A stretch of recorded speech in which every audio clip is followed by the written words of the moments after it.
Welcome to our journey through Niccolo Machiavelli's The Prince, the most notorious, influential, and misunderstood political treatise ever written.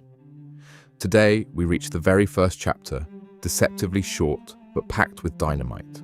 Chapter 1 is Machiavelli's opening move, a cold, clinical map of political reality. No flowery rhetoric, no moral preamble, just a stark classification that will underpin every ruthless insight to come. In the original Italian, Machiavelli titled it Quanti sono I generi de principati e in quali modi si acquistano. Translated, it becomes How many kinds of principalities there are and by what means they are acquired. Let's hear it in full, drawing from a blend of faithful translations. I'll read it straight, then unpack it. All states, all powers that have held and hold dominion over men have been and are either republics or principalities. Principalities are hereditary, where the family of the ruler has long been established in power, or they are new.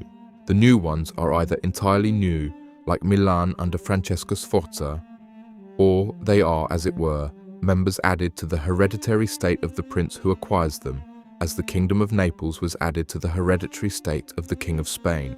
Dominions so acquired are either accustomed to living under a prince or accustomed to living in freedom, and they are acquired either by the arms of the prince himself, or by the arms of others, or by fortune, or by ability, by one's own virtue.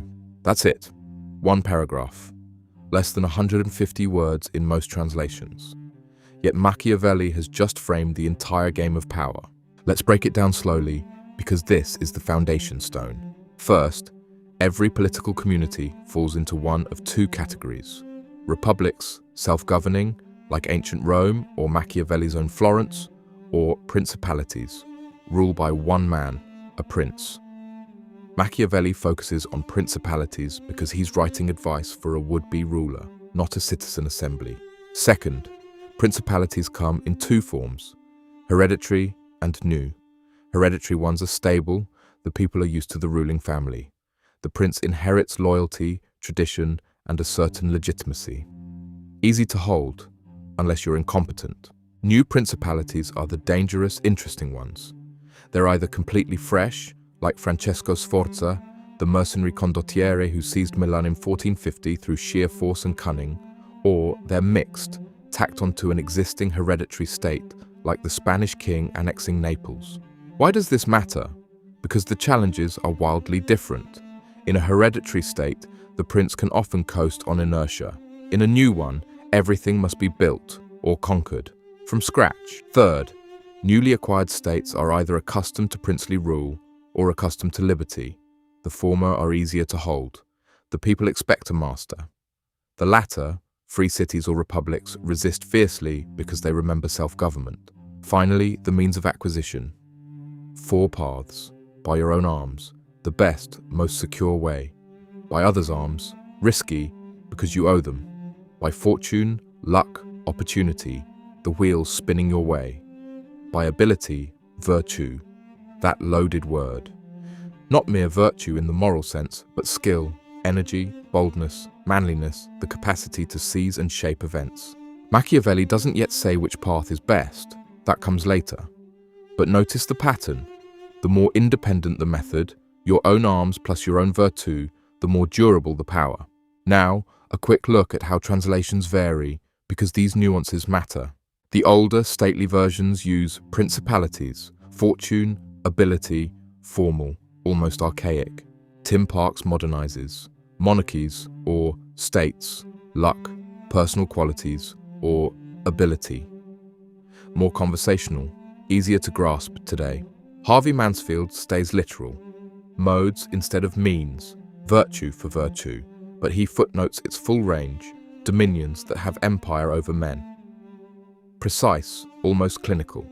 All capture the same skeleton. Power is classified by origin and method of seizure. So, what's the deeper point? Chapter 1 isn't just taxonomy, it's a rejection of idealism.